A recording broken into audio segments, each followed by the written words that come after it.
Hello, everybody. Welcome to another episode of Rocklaz Radio. Today is a special guest that I've been waiting to have since so many months. We all know him as a great collector and supporter in the community, leader of the community in the NFT space. We have he's he's guiding us through even in spite of controversies. He's leading us all the way and supporting so many artists. Let me give you figures. The 400 artists, like this is just from Foundation. I'm sure there are many more on other blockchains and on other platforms, but 391, that's 400 artists, 718 artworks, and 180 Ethereum spent. That is 336,000 US dollars. And in rupees is how much? It's almost 3 crore rupees, 2 crore 75 lakhs. So that's insane. And we have had him for over a year now, and it was his birthday, so got to be in his birthday party also recently. So he has been collecting despite no matter what the market condition is, what people say or don't say.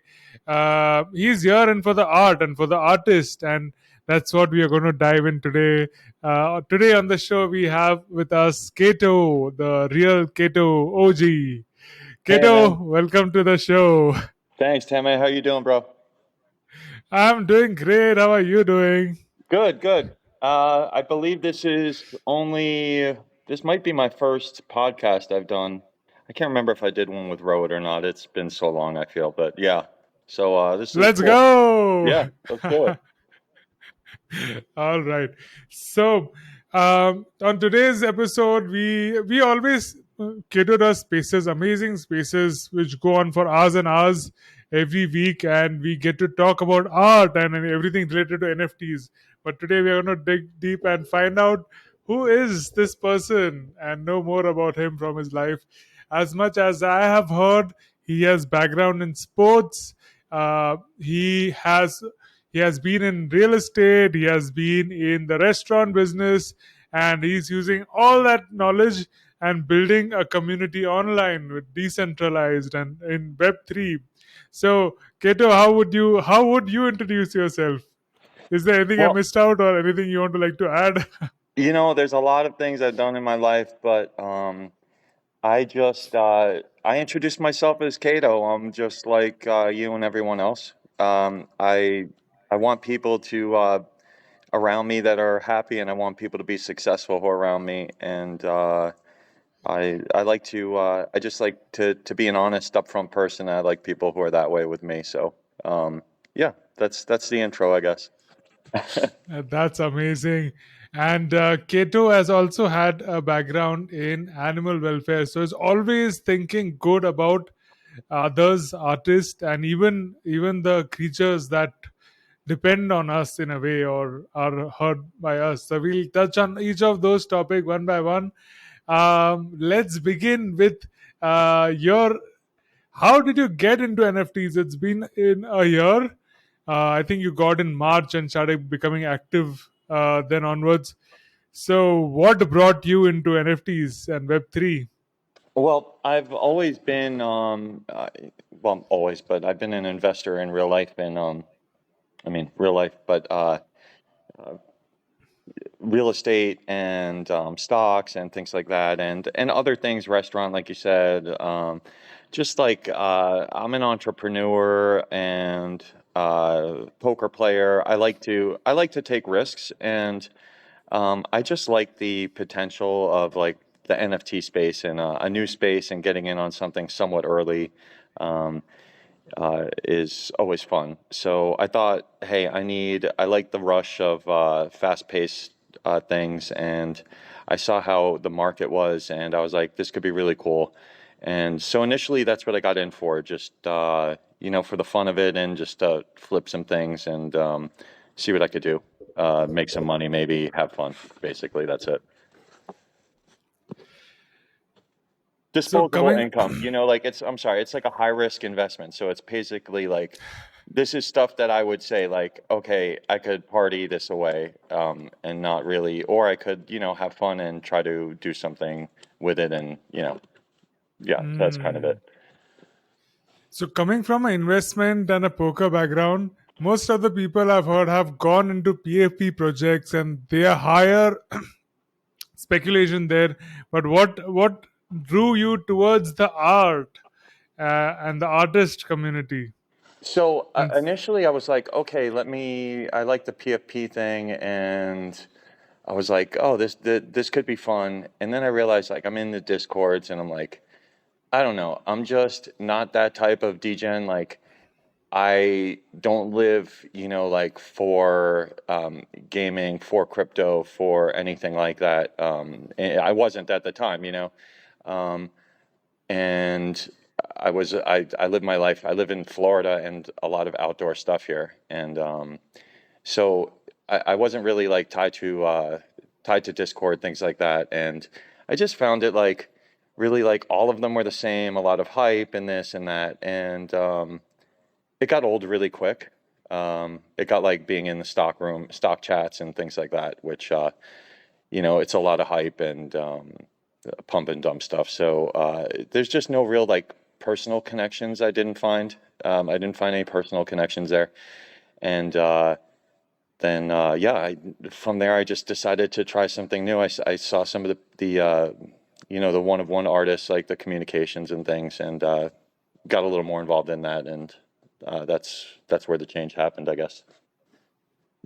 so it was the people before the art, Yeah, it or ended up. I think for me, it's always about people in life, and less about the money.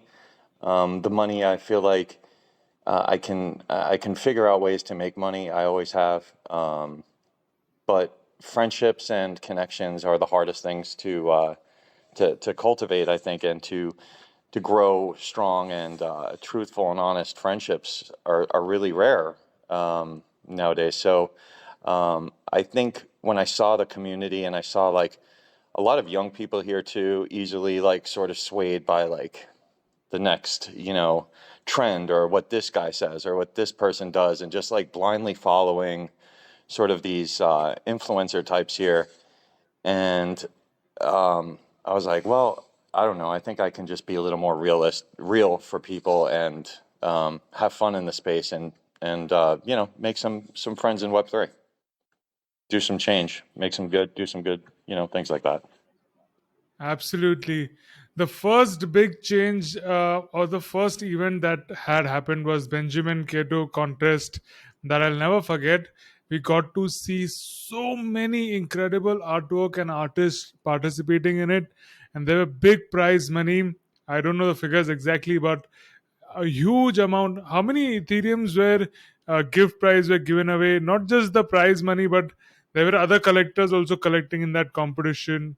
It Yeah, was huge. Yeah. it was insane. Like, we couldn't even calculate the amount of ETH. I mean, the prize alone was 8 ETH in the end, total given out. But just alone in that time, I spent about 100 ETH. So myself. So yeah, there was a lot of ETH spent in that.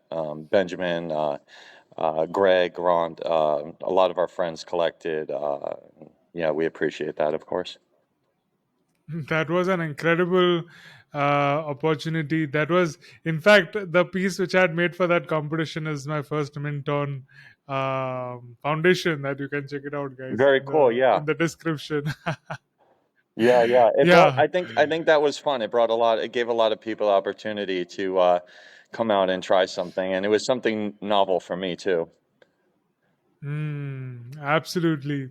And then you started hosting spaces. We have seen you give so many insights and talk on so many things, not just the shill and share, but about topics on marketing and about how to deliver what you're saying or how to present yourself in the while even while tweeting and on spaces, and so many more topics every week. So big ups for that. So next, as we're already speaking about marketing, what What are some of the top tips would you give to the artist on presenting and branding and marketing themselves? I think it's important, like I said, the relationships are number one. If people don't know you, they're not going to find your art, or if they don't know about you, they're not going to find your art. And a lot of, just for me as a collector and an investor in real life, first of all, I get most of my tips, if you want to call them, or I see what I want to invest in because of friends or people I work with. And it's the same way here. So you want those connections, number one, and you want to sort of avoid the drama. That's a good way to stay positive marketing. I think be positive. I think don't over share also your work. I think a lot of artists, like, they do one piece of artwork and that's the only thing they're tweeting, and it gets like very repetitive and people tune it out. So you have to have a little variation, be a little creative in your tweets. I mean, there's so many things, but it all goes back to the original. I think make good connections and grow from there. Number one. Hmm. Wow.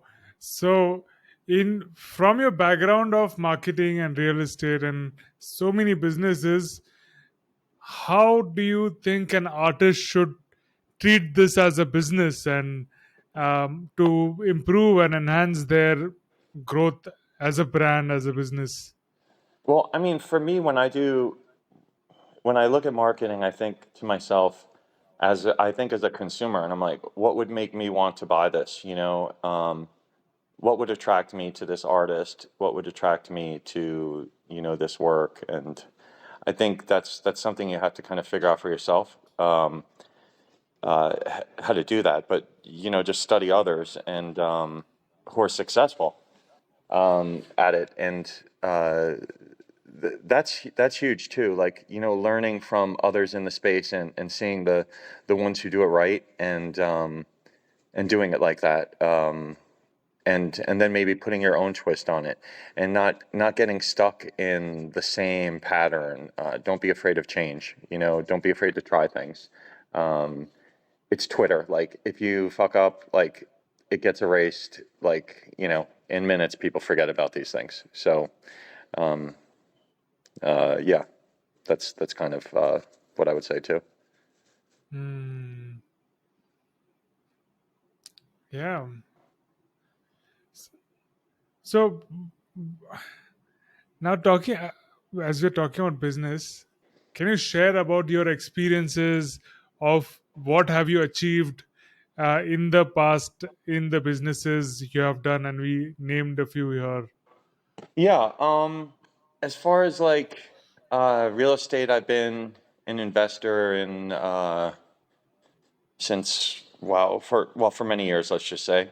um, and I've grown, to the point where I make enough to survive without having to do anything else. So I guess that's a good sign of starting from zero, essentially. But I started with connections because I played sports and football, so I had connections and information, and that was key to a lot of my success. Is that, and but the biggest thing is also what to do with it and how to manage the relationships, and that's where I think it gets tricky for artists. So for me in real estate, yeah, I've gotten to a point where I'm very comfortable in I do a lot of things, like with the restaurant business. I did it for a while. It was successful. I sold it. Um, and but I kept those connections. I'm always keeping the connections that I make in these other businesses, and sort of doing. I like to mix them up. Like, I've brought people from my restaurant world into construction and into real estate investing, and things like that. So, but yeah, most of what I've created and most of my success is in real estate. So, but I have a lot of small successes that I do just for myself to sort of test myself. And I really, I love those challenges. Like, I love this challenge of the NFT space. And I'm not sure what I'm actually like fighting for a lot of times, but I know I'm fighting for something, right? So yeah, tricky. Hmm. So you started out as a football player, football as in the American football. Yes, American football. Yeah. S- So you were in leadership positions there. Did you play that professionally or at college level? Yes, I played. Well, I was on a team professionally as a practice squad member, but I was injured. Um, my throughout my college years, but I was a high level, the top level collegiate athlete, and um, Division 1A, and full ride scholarships through universities, and in high schools, and All American in football, and also in basketball. I played basketball too, so I think my background in sports. And I was always in a leadership role in those positions because I'm a big person. I'm over 2 meters tall, you know. Oh. And when I was playing, I was maybe, I don't know, 130 kilos. So I was a big guy. And you know, I was a bodyguard too, like in my 20s. Like, so I was always like from a position of like leadership, and where I had to sort of be protective of others too. I've always been a protective person of people close to me and my family. I've always felt that, maybe because I've always been a bigger person, like a big person, and I see a lot of bullying, and I like to bully back Hmm. bullies. I don't like bullies, and I like to give them a little taste of their medicine sometimes. But yeah, so a lot goes on. I've had a very like complex, interesting kind of life. I guess it's made me me. But yeah, all my good and bads I wouldn't change. Awesome. You know, I was big until now.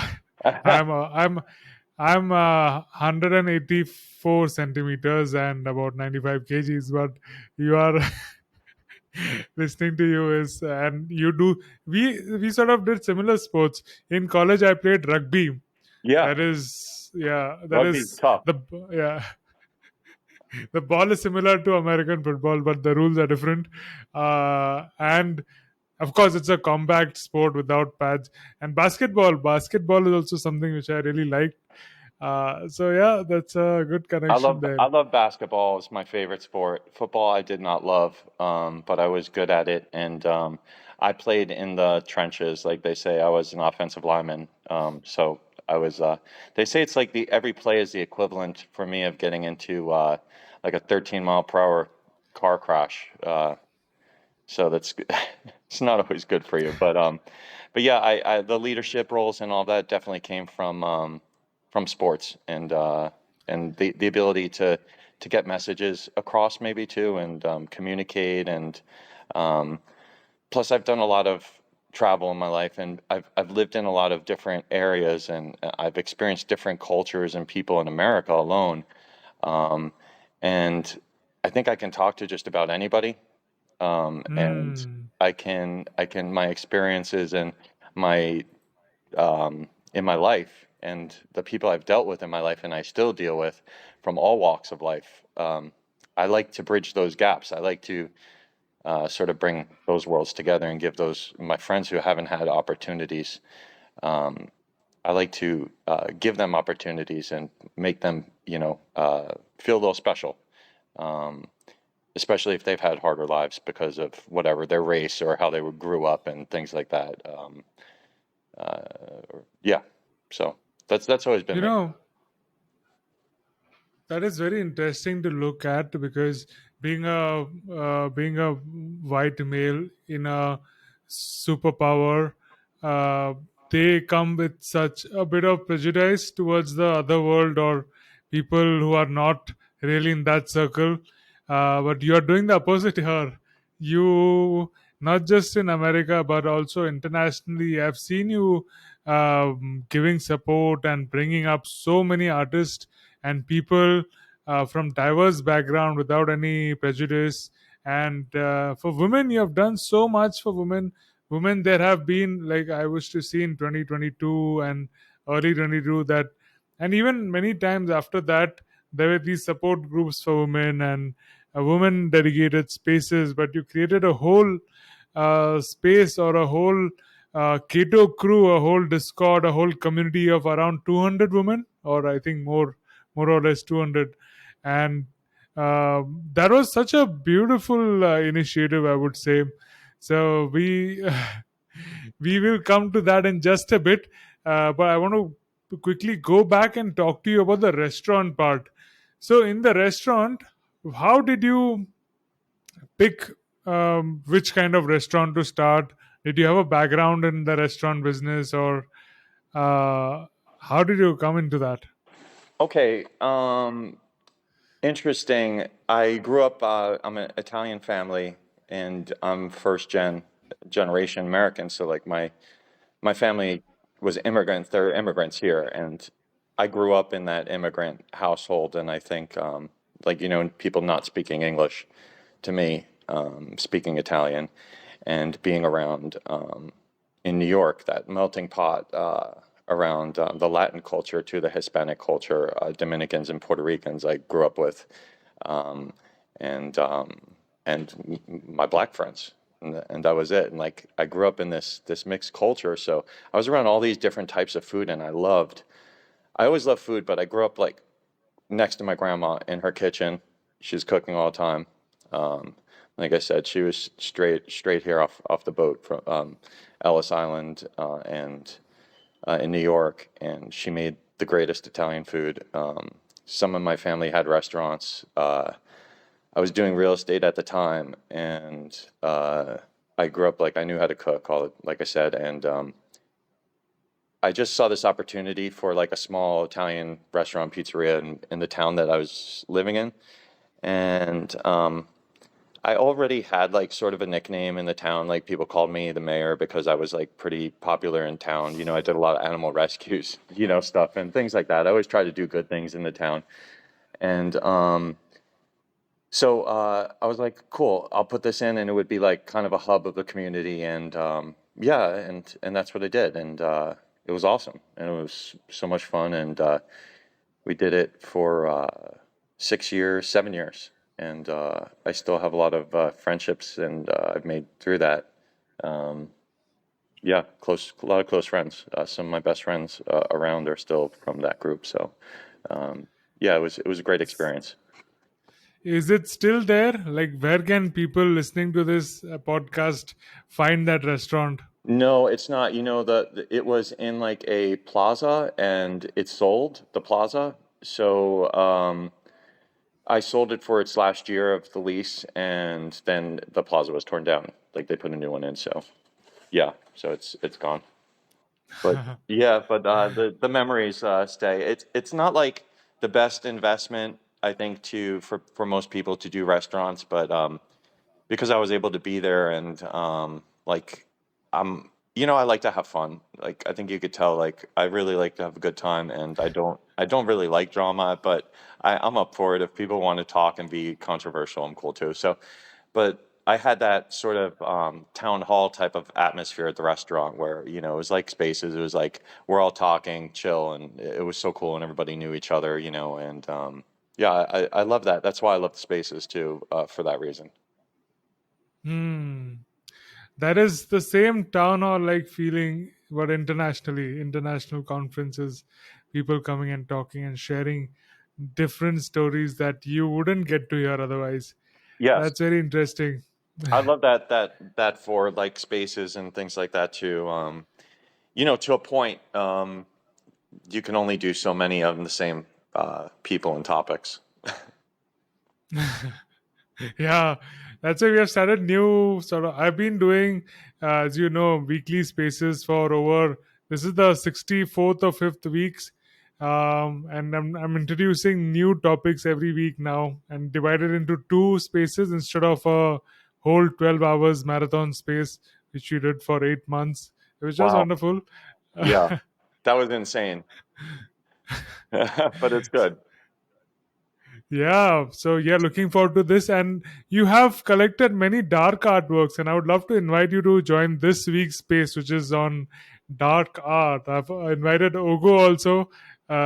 So yeah, it's going to Oh, be cool. fun. Looking forward to Yeah, have you there. I'll be there for sure. Just remind me.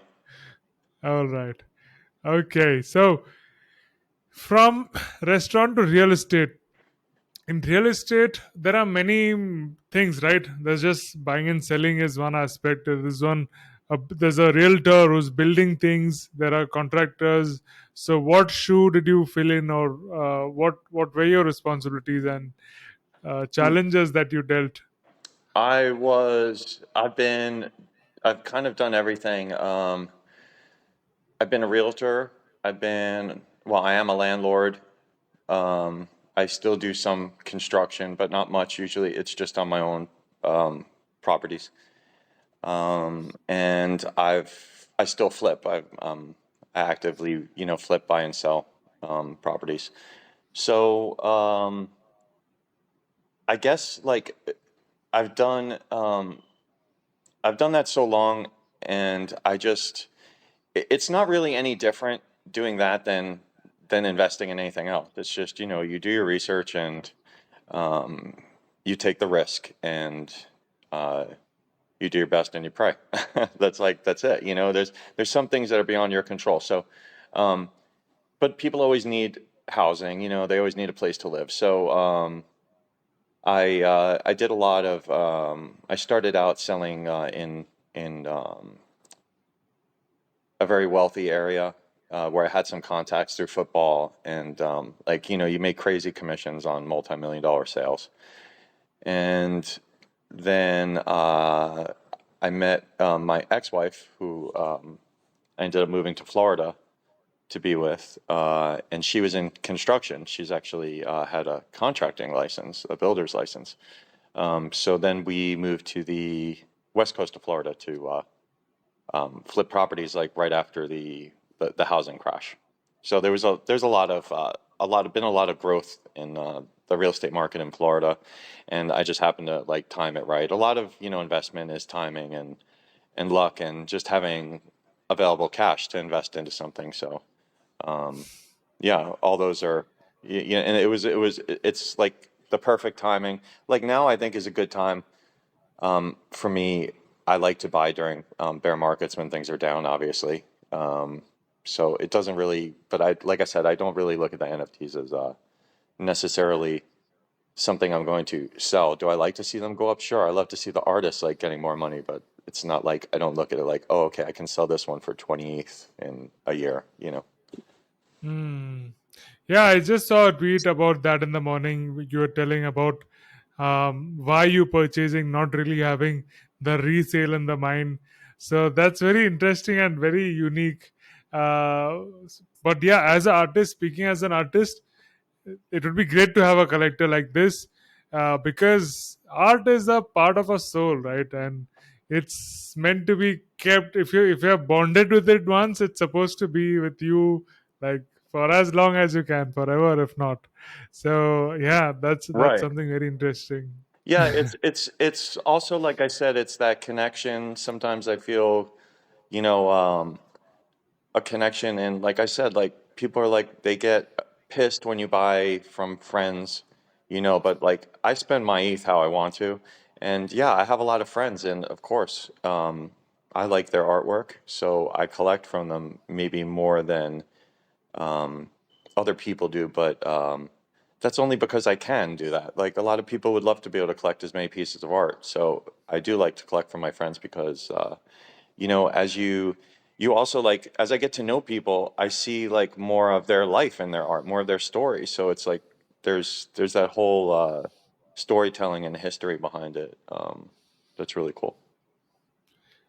So what is the process of collecting art or discovering artists, or how do you go about it?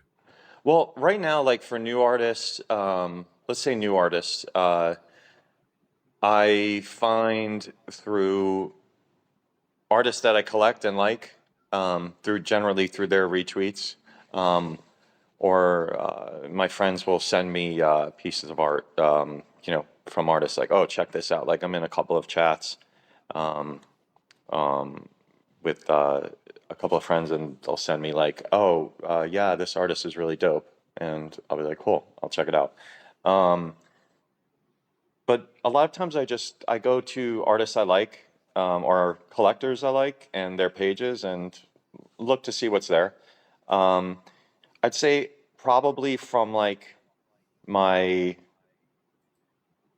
those shill tweets I do, I'd say probably maybe like 40% somewhere of my art comes from there, and then the rest is, but a lot of it probably in the end all comes from there because it's a lot of the same artists. Like sometimes I find, you know, someone will drop something there and I always say like tag your friends, and then I'll go to the friends page and look, and maybe that friend retweeted somebody else who is completely unrelated, and that's the piece of art I end up buying, you know. So there's always like Wow. degrees of separation because I do look through these threads and you know, try to find really cool pieces, and I tell my friends to too, and they look through and they'll send them to me if they find anything, which I really love to. That's a very interesting way of going about it, to get more information from more people, and like jumping the circles to reach newer people, and also keeping track and getting suggestions from the artists you have already you consider reliable and who are already good artists. So that's wonderful. What so who are your favorite artists? Oh shit. All of them, no. I guess, you know, it depends on the genre, on my feelings at the time, you know. Yeah, I mean, I can say one of my favorite artists is Mina. She does dark art, uh, and definitely her. You should check her out. Um, yeah, and I'll leave it there because there's so many others that uh, I love, and like there's a lot of art that I love that people say is not art, it's design or illustration, whatever. So I don't even know if that's considered what you consider by that, but there's tons of that that I love too, and I love all like the minimalism and dark art, and I just love so much of it. But yeah, I'll throw Mina out there. She's the youngest anyway, so she could use the love. She's gonna be so happy. Just the one artist you named, and that's Mina. So, in genres of art, dark art is something which you prefer more. And what are the other genres that you like? And are there any specific genres that you don't like at all? um, I would say, you know, it's less about the genre. Like, I don't like to really like label because there's some dark arts that maybe cross over to others. There's some, you know, minimalism that crosses over. Like, I like a lot of different styles. I love well, Griff's another artist I really like. He's a digital illustrator, but like I consider his work art. But I love that style. Like, it's not like cyberpunk, but it's like it has like that Hmm. sort of apocalyptic feel, end of the earth type of stuff, you know. So that can be dark, that can be any way you make it. Then I like the minimalism. I love clean lines, like um, you know. I don't know. There's so many that I just like. The one that I find the hardest to understand, and I'm trying to, is abstract. So Hmm. um, yeah, and that's the trickiest one for me. But you still have got so many abstract works, as Yeah, I'm seeing in your foundation and super rare. I still find that I like, but it's just harder for me to find many, I guess. I think it's maybe it's like a more personal connection for some of those. I don't know. Hmm. Um, maybe you really have to get to know the artist and understand the artist more for those works. I don't know. But yeah, it's probably the toughest or the one that I have the least amount of art in, I would say. Photography is another one that I think just gets kind of put aside, but I love photography. I need to get more photography and um, 3D art I don't have a lot of for sure. So yeah. Animation. I mean, And there's so many. Like I could go on and on. There's so many different. But, yeah. I'm pretty sure you hate Pepe's and pixel art because I don't see any of Uh, them here. Man, I don't know. I just like. Here's my thing with the Peppies, right? Like everybody, there's some people here, you sell your art however you want to sell it, but then there's like those who are on their high horse about art is all about this, the feeling and my emotions, and then they're doing a Peppy to sell to. And I'm like, Ah, come on, man. That's like, then don't criticize other people for selling what they hmm, want. I think people do whatever the hell you want, sell whatever you want, but to me, the Pepe, like, I get it. It has some, I guess, NFT historical significance, but no, I don't get that. The pixel art, like, it's like okay. It's not for me. I think maybe it's more the PFP stuff. That's why there's some pixel art that's cool, but yeah. And I do have a couple of Peppies. Like, wait, I did just buy one Pepe because from Kylie. Yeah, Kylie Pop. She's really cool. Um, Artist, and I grabbed one from her, and I even commented that I'd hate Pepes, but yeah. But I like frogs in real life. Frogs are cool. Arey yaar, I should have shared the screen and showed your collection as I was browsing through it. So maybe I'll just do that now. Sure. Uh, yeah, so here is the Kato collection on Foundation.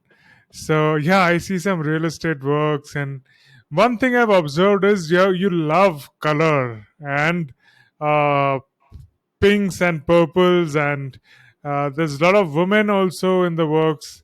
So yeah, Yeah, I I think I think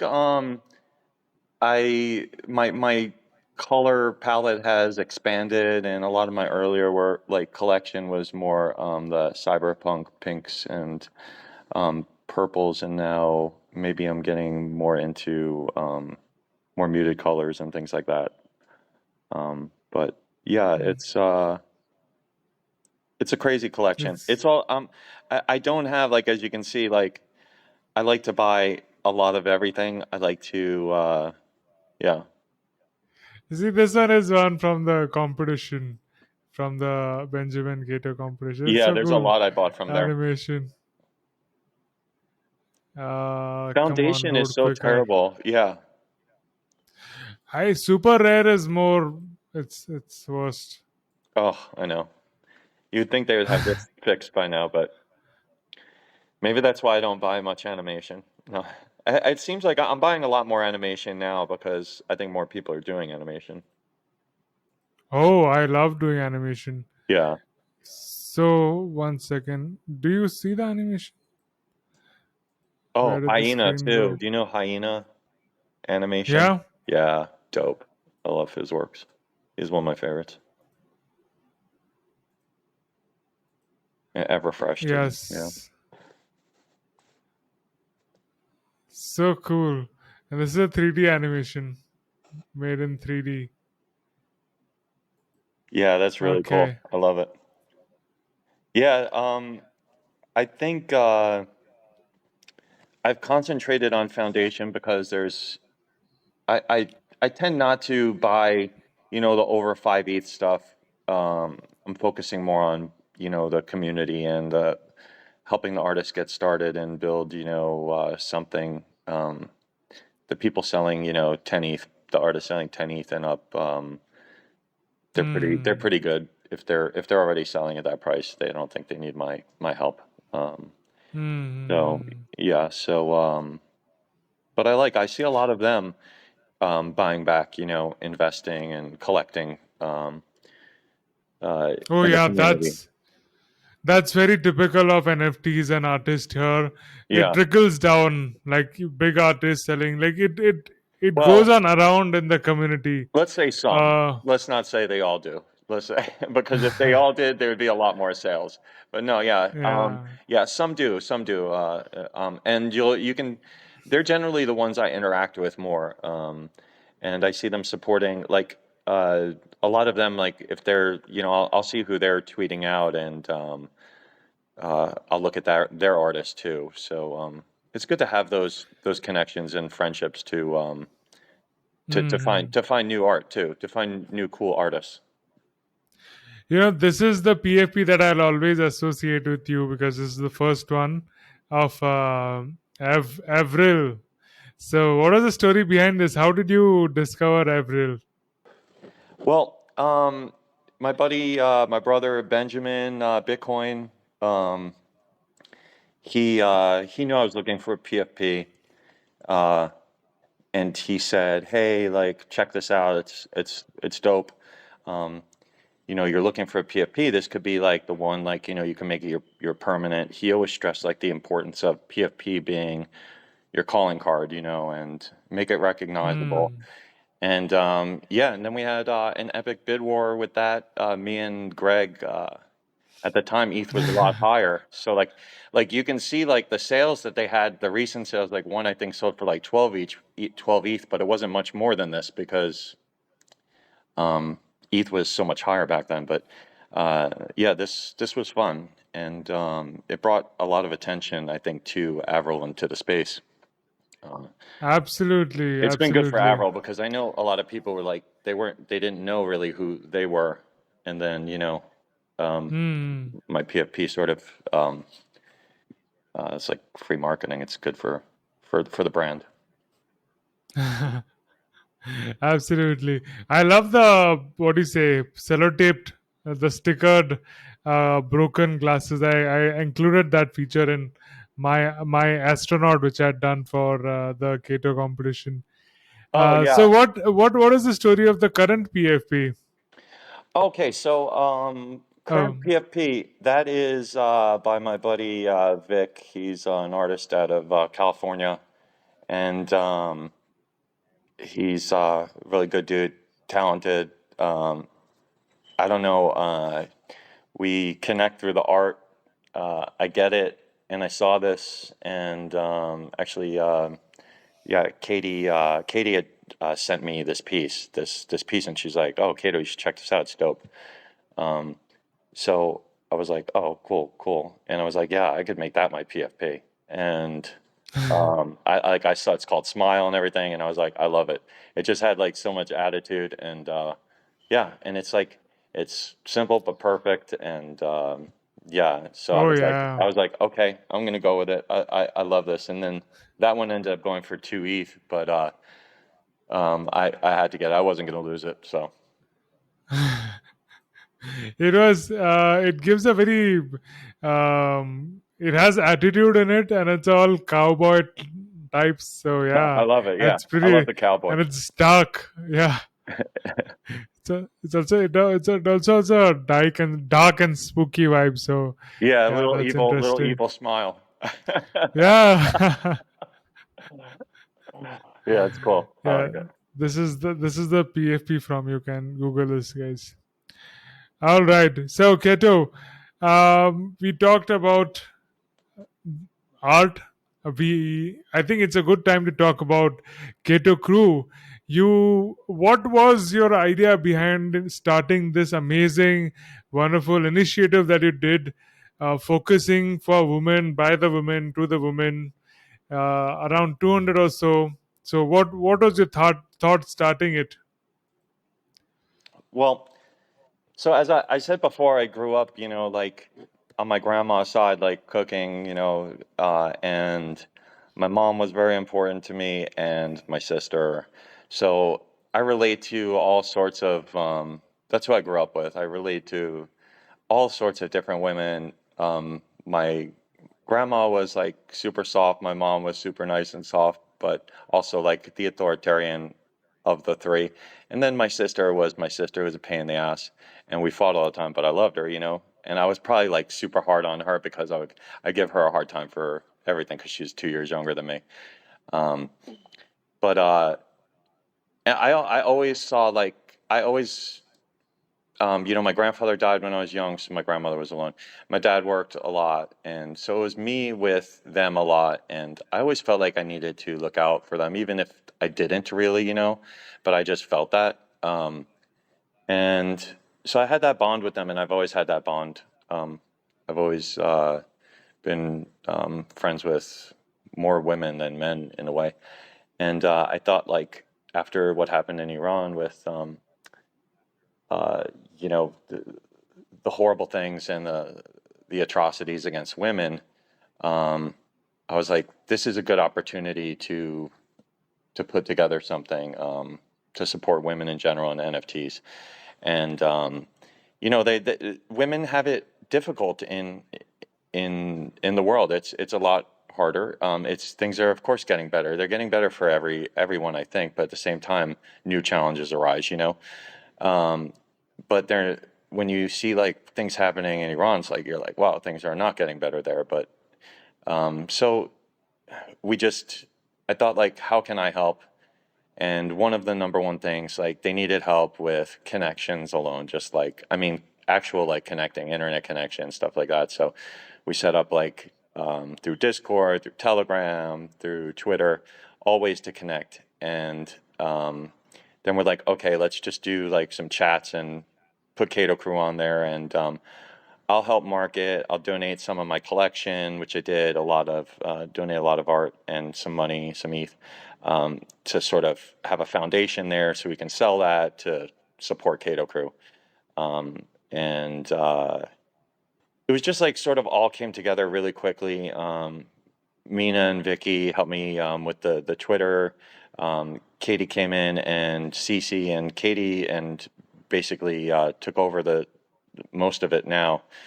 Sandra helps. So at this point, I'm sort of just advising, but it's all run by the women. I just help them get it started. I help them market still. I support them by buying. They've forged some really great bonds there. They don't feel as alone. Some of them felt like they didn't have support, so it's a great place for that. Um, it's just they're really happy. It's a happy place. Kato Crew, they have fun, and there's it's not like competitive with each other. They really like genuinely love and support each other, and it's really cool. It's cool to see. Hmm. So, as you mentioned, you like to be clear and you are good with taking tough questions. So I'm Sure. going to ask you, what, what, what happened then? I read articles and many tweet threads with serious allegations about emotional abuse, control, and manipulation to women, and many, many more things on the line. Um, what what was happening, and what is your side of the story there? Yeah. Well, it goes back to here's the point. Like, I don't make anything off of anybody in this space, right? I don't take a dollar, a penny for anything I do. It's all my time. When I help people in the space, especially when they ask me to help them, I say, okay, but you have to do things my way because it's my time and my energy, my marketing, my plan. Are we agreed? Okay, good. It's like a contract without me getting paid. I'm doing this just to help. Mind you, that takes me away from helping somebody else, maybe three other people, depending how needy this person is. What happens in the space is when uh, an artist does something that's shady behind your back once and you're trying to help them. So I'm helping one artist, for example, then I find out they're doing, plagiarized works and I'm like, you can't do this. And then, okay. And then they do it again. And then they're one of the ones who made the complaints because I'm out of this.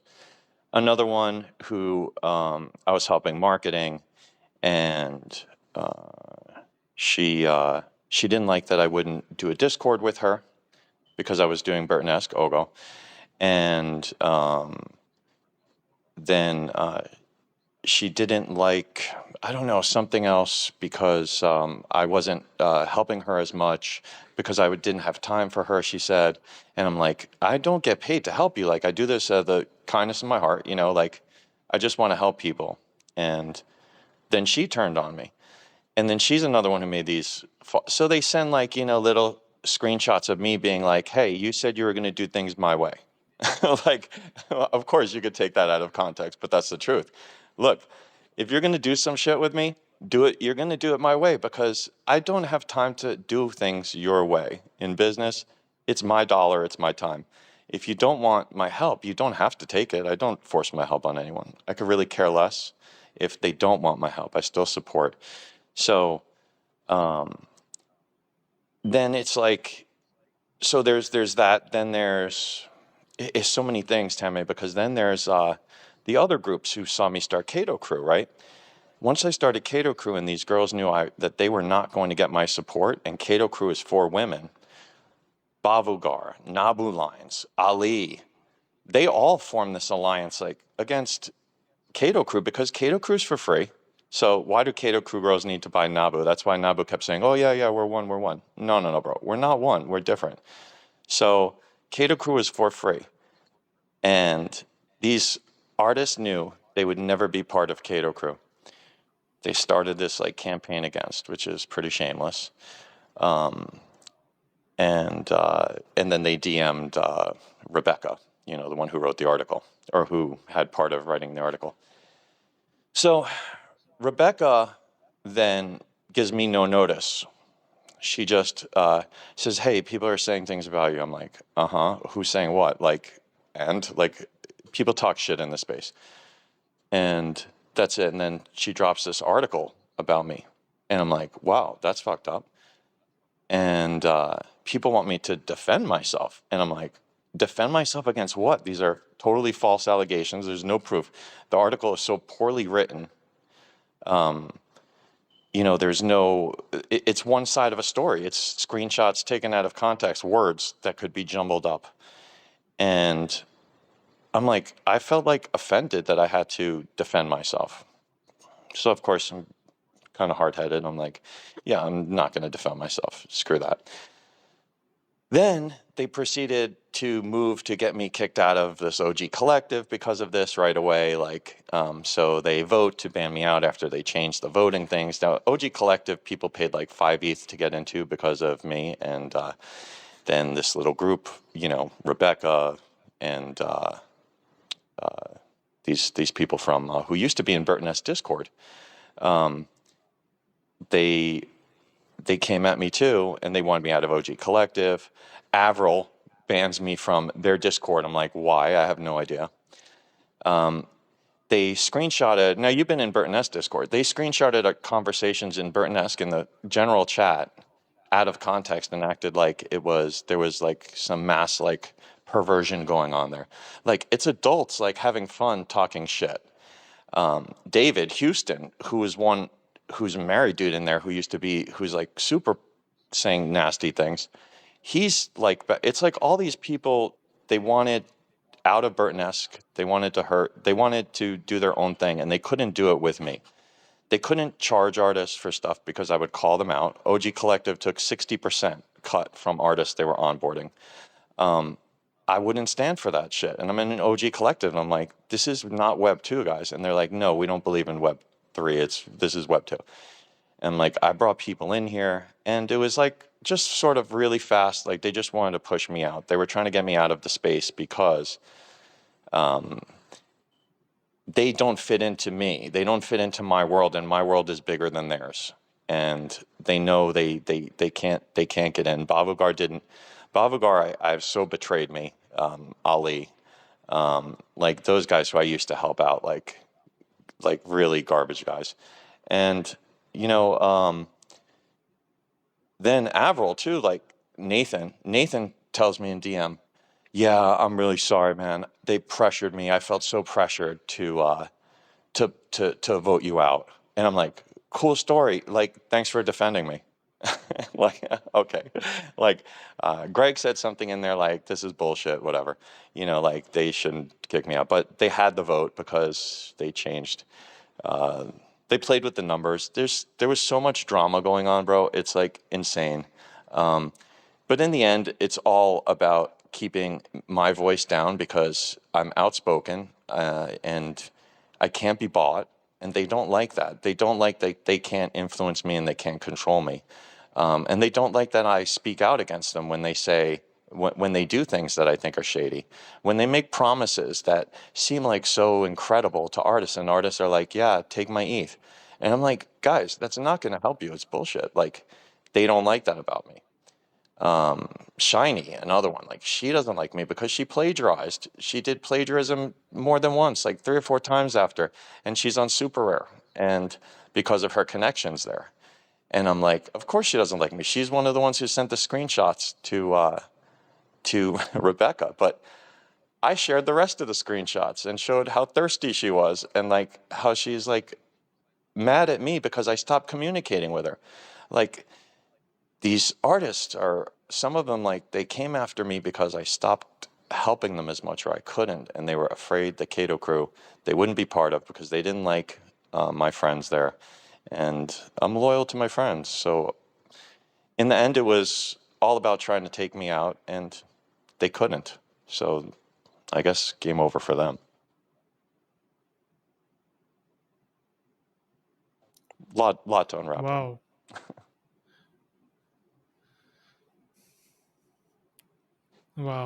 Wow. The way we started off with Web3 in 2021, and how it is coming to 2023. Of course, wherever there are people, there's going to be some sort of politics and Bro, uh, let me just tell you, there's like this group like that took over the OG Collective, Rebecca, them. They're all part of these little DAOs. They want these big DAOs. They want to make it all one. They want to control all of this area, all this whole NFT, one of one space, the one of one community they want to control. But so they try to influence by getting like hugs. They don't do anything to really support the artists. They just hype and try to get you signed up. They're not there for them. Where are they now? I don't see them tweeting. I don't see them buying art. That's what bothers me about these people. They're fakes, and they take advantage of the community, and I don't like that. Sorry, go ahead. and that's good that you put it out right straight away and didn't hesitate to even name out people. These so many people. I remember being in space with you. With these people, you were collecting in their space, and they were sharing you for that. Even the 2 3 artists you mentioned, you have collected big amounts from them. I mean, for such a huge amounts you have collected from them, and how the tables have turned. I don't know what were they trying Tanmay, let me to. ask you this: if these people really had a problem with me for so long, why didn't they do something before it? If I thought somebody was this evil person they claim I am, I would have stopped this MFer right from the jump. I would have been like, yo, who is this dude? Like, I would have called him out. They didn't because it's all bullshit. Like, they don't like Kato anymore, but who cares? Hmm. It's surprising. I mean, it's going to stay in my thought, and I'm going to ponder on it. How can this happen, or why do people do these things? Because there's always, suppose for my collectors, no matter what happens, I will always have that gratitude, right? That you're actually collecting my art, and you're showing uh, more appreciation to it, more than words. You're actually paying for it and collecting it. So no matter how what goes, this always that sort of a bit of gratitude that would remain, like in my case.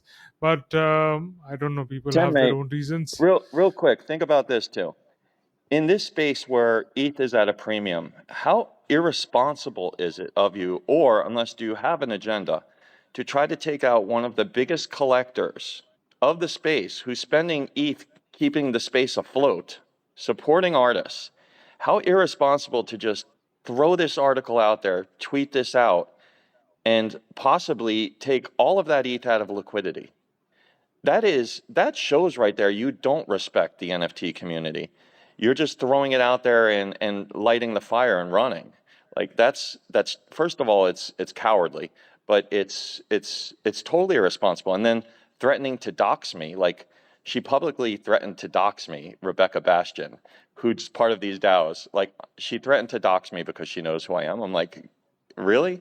Through the OG Collective account, mind you, through the account of the collective that booted me. Like, if I didn't call off my crew, she said. Like, why? Because people are defending me because they know me. So five, six, 10 people say something bad, 30,000 say good shit. Yeah, believe the 10. Go for it. Yeah. Sorry, it just gets me aggravated a little We bit. will dox you through this podcast. What's that, bro? We'll dox you through this podcast. Wink, wink. Yeah, Wink, wink. for real. we Okay. All right. So, Kato Crew, and I've seen this with other collectors also who are doing this selflessly just for the artwork. This is a phenomena I've seen. Once a collector starts collecting, you start having more expectations from them, right? Like they'll keep on collecting from you, or they are like a subscriber to you. I don't know what, just people start collecting and they just keep wanting more. I think that's where the balance goes in. And you are, frankly, the only one or two collectors I know who are just collecting without having their own project. Even you adopted even you didn't start your own Discord. You adopted Burtonesque, some third party person, and you started pumping that up and having all those discussions there. So, and there you didn't even create a gated community. It was sort of open to everybody, good conversations, even with the spaces that I had been to, which you hosted. So, uh, yeah, that's a lot to unwrap. But I love the way you take all that criticism under a cap and compress it into one instance, and come out again back with the more force and start blame Kato. So, Yeah. what can you tell? What is blame Kato, and tell us more about it? Well, it's always like, when like Benjamin told me when I started out, he said you're not known in the space until you have haters. So I was like, huh? I was like, really? I was like, okay, interesting. Um, and then I saw it firsthand, and I'm like, okay, so what else can I possibly do? Like all of the things that I try to do that are positive. Why is it that only like a few negative things that taken out of context, whatever, even if you want to say I'm wrong for, I don't know how I speak sometimes, I don't care. You could say that, but blaming me for that, I'm like, you know what? I'm like, I'm going to just start blaming myself for everything. I'm going to take all the pressure off the community. Anything that goes wrong, ETH goes down, you don't get sales, fuck it, you got hacked, blame Kato. Take it out on me. I'm good with it. I'll take it, and you all have a good day. So, I thought uh, I thought it was just a fun way to make the community sort of not stress so much about things, and have a little bit of a way to fun way to vent. Yeah, that was about it. Kato's fun. This is really powerful as a leader, and even as a person, um, taking on responsibility. I'm a follower of Art of Living, and Shri Shri Ravi Shankar also tells us, take bigger responsibilities, and as much as you can be responsible for everything.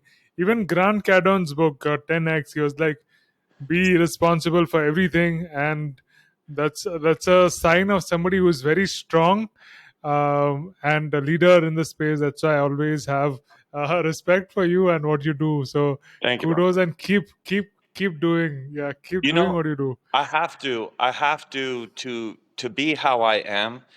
I have to assume the worst in a way and just say, okay, I can handle anything this space can give me. So, bring it. It's just a mentality, and I think it just gets forged over time. But yeah, I think it's important what you said. I just want to touch on that too with these communities. Kato Crew, I did for free. Burtonesque, I joined to help my friend Ogo because before Kato Crew, I had a small group of people I was helping, about 17 women artists, and we brought them into Burtonesque. We grew that. That was fun. It was a wild thing. We had the Benjamin Cato thing in there. While I was in there, I was asked by all these discords to come to theirs. Not all, but three. And those three have all banned me since, of course. But I didn't get anything out of that except just like, I get the satisfaction of the challenge of growing something, of doing something. I get to see my friends having fun. Like, I love that. And then, and Kato Crew, there is good news with that, which we can talk about later if you want, or I can tell you now. But it's up to you. Yeah, go ahead, Okay, tell so us. Kato Crew is going to be back and better, and um, I have stepped out of like the just because I don't want to deal with the controversy, so I'm not going to be in the like involved in the day-to-day Discord stuff. Katie has taken that over. Mina, um, Vicky, of course, baby Kato, Sandra and Cece. Like they're doing a Discord.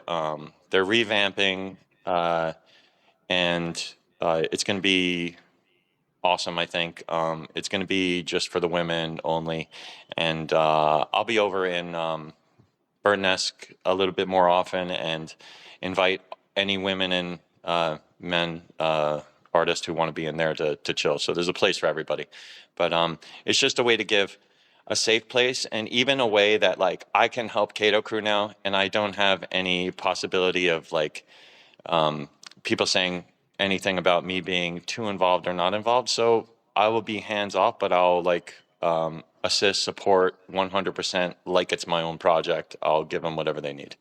But they will do everything day to day and run the shit and make the decisions and the choices. And they're doing an amazing job. Um, yeah, it's going to be really fun. That's going to be so awesome, and with the experience you have, it's going to be much more healthy. So this one question, and then I want to put out one observation. So how do you think we can make this community more safe and healthy space for women artists in particular? Um, I think for there are a lot of predatorial people in the space, and it's not just like dudes looking to, uh, collectors looking to get some cheap thrills, or there's scammers, there's all of that. I think the way to do it is you get them talking, you get them all together, and they figure out the best way. And what we do is we just support what their ideas are.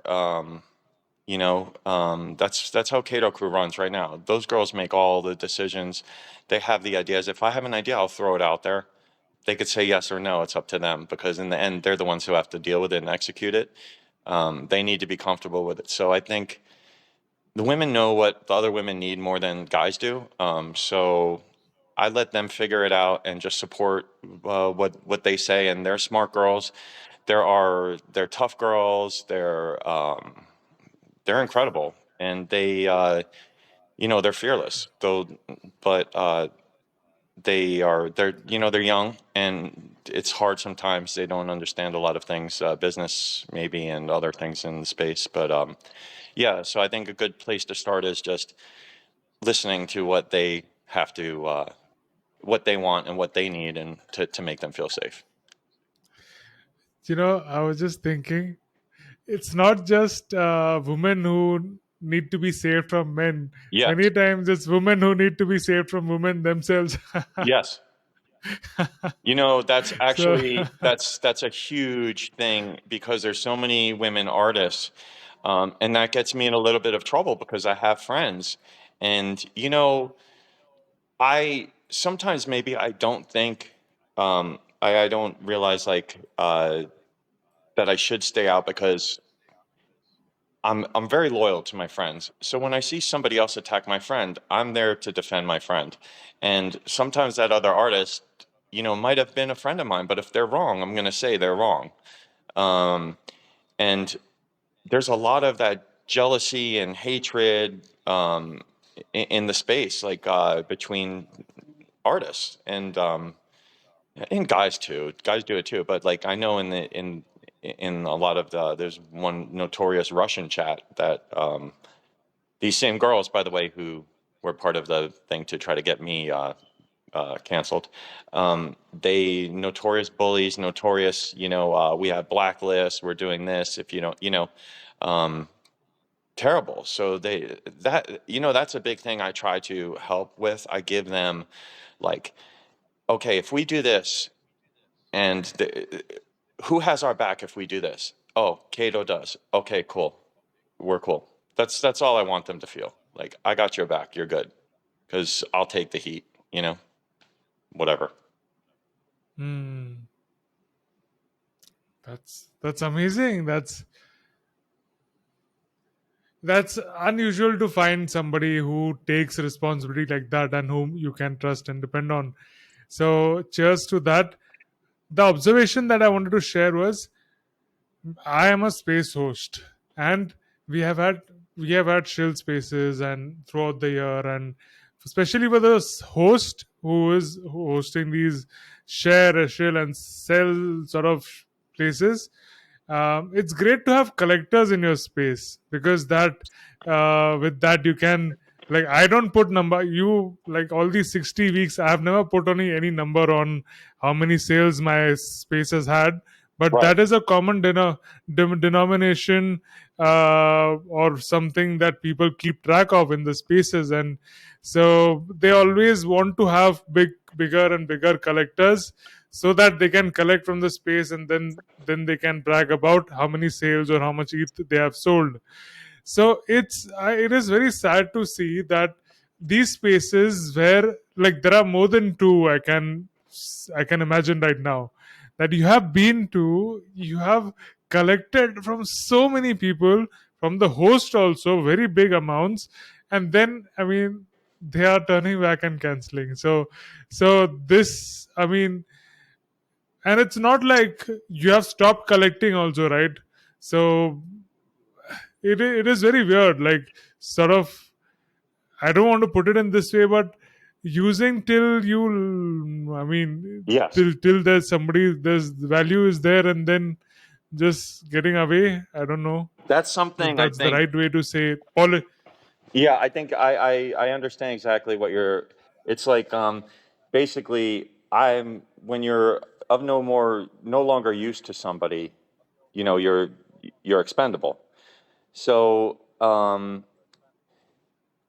what happens is they they didn't see me buying for like a month also, I think at the time.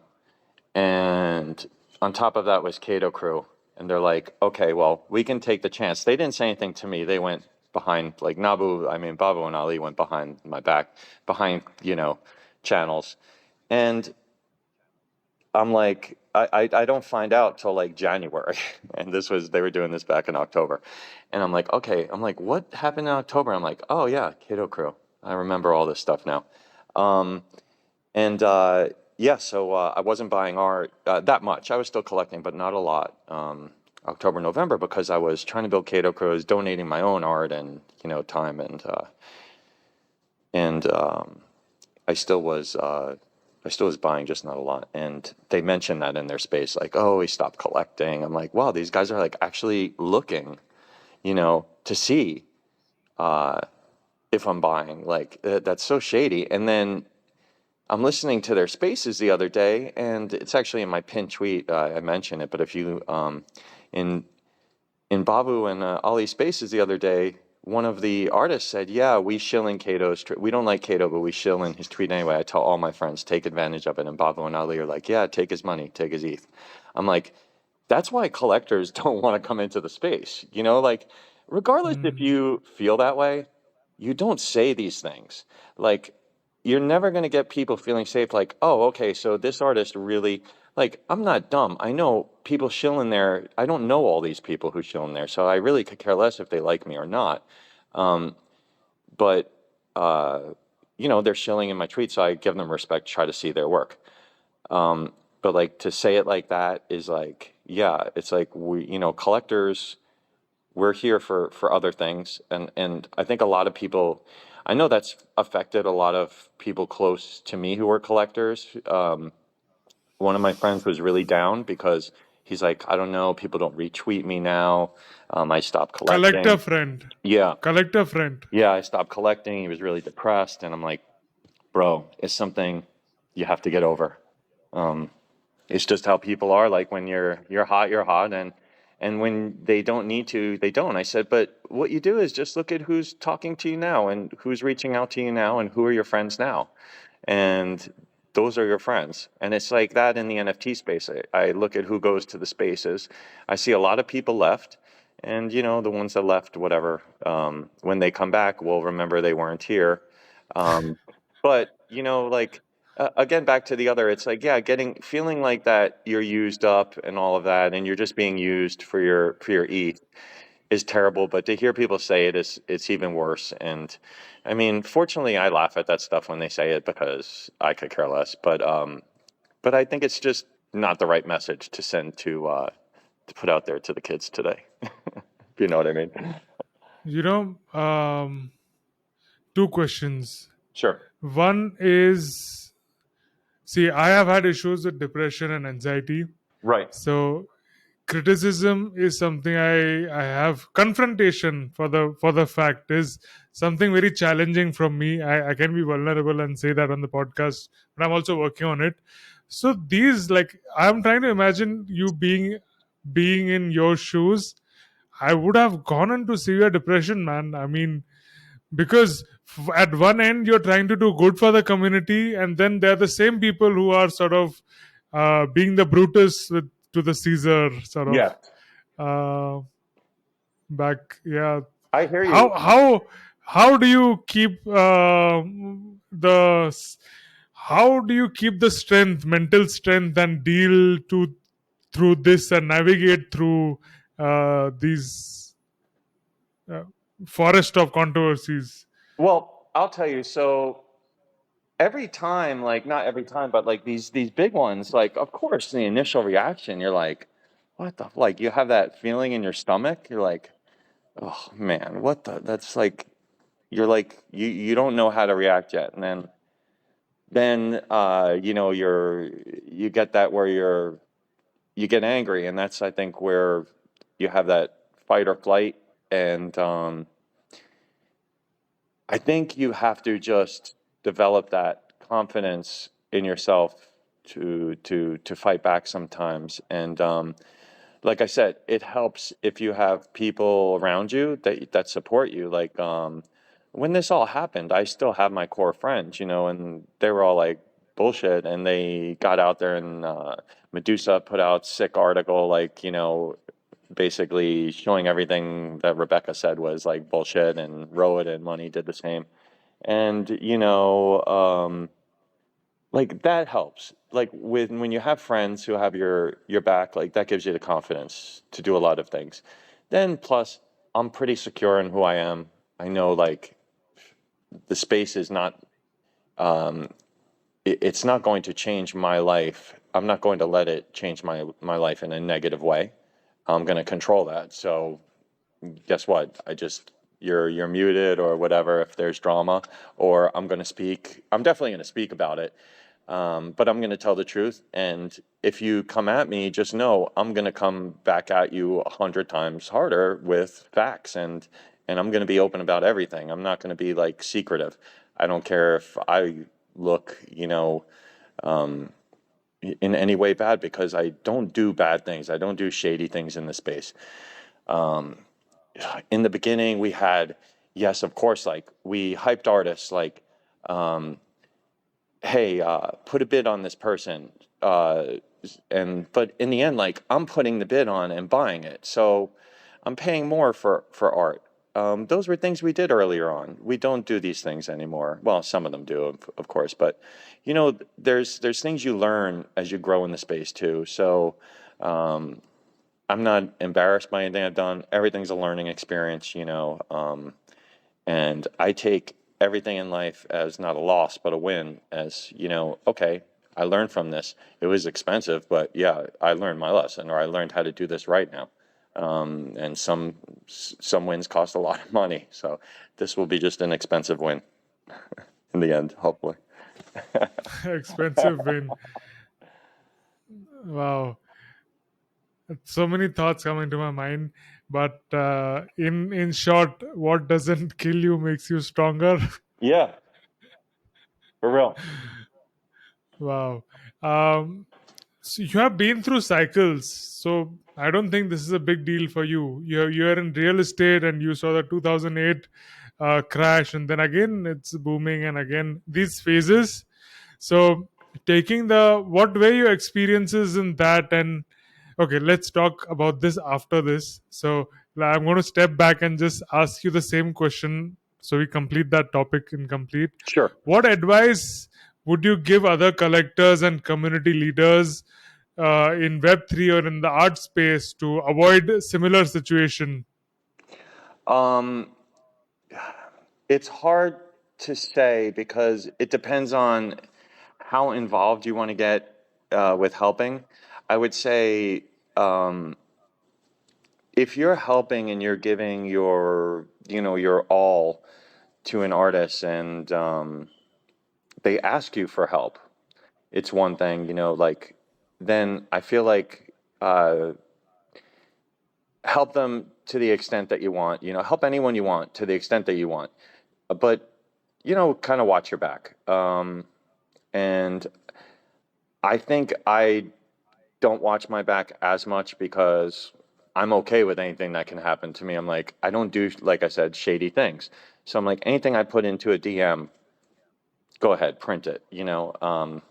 Maybe I talk shit about somebody, made a joke, but whatever. But I mean, there's nothing like shady like me forcing someone to do something or asking for something. That's why you never saw any of these DMs that came out, from this article. Like, there's only like words.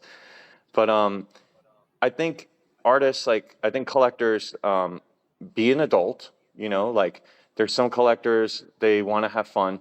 There's language barriers. You have to understand. Some people might not. I've had disagreements with artists because of the language barrier that we've resolved later. You can't. Be careful joking in DMs or in anything, in tweets, even in messages, because a lot of times people don't understand those translations. Like, you just have to be really careful. I think if you're a collector in the space, because there's a lot of also people out there trying to get you, like trying to be like, oh, look, this guy does this. And why they do that is because I'm not collecting from them or whatever. So like we said before, I'm of no use. They don't need me, so they'll come after me. So yeah, I think collectors just need to watch their back. Shoot. Hmm.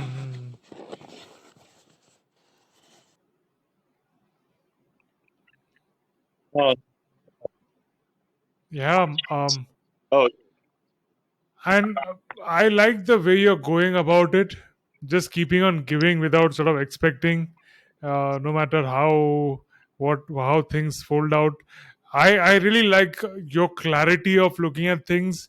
It is not ambiguous, and I've also been working on my own self esteem, and this sort of clarity in what you're doing and what is happening, I really appreciate that. I will try to implement that some in myself also, and viewers can take notes on that. But frankly speaking, NFT community is not that big as it was in 2021, and I really have respect for all the hosts and the collectors, no matter how big or small, just because we are keeping the space going until we have the next cycle. So yeah, just keep doing. um, all right. So you have been through two many of the recessions and the economical cycles. um, One was to the you have been in real estate, and then you saw the 2008 cycle again here, and then there were so many cycles in the cryptos.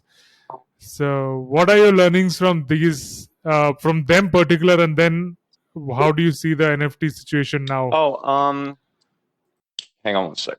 Yeah, I think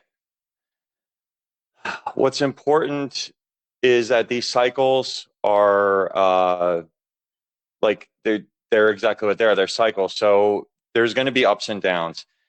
Crypto's so new; it's just a lot tougher to predict, long term, because it's still not accepted. And crypto is tied to NFTs right now. But NFTs don't always have to be tied to Ethereum, say, or specific crypto. It's just blockchain.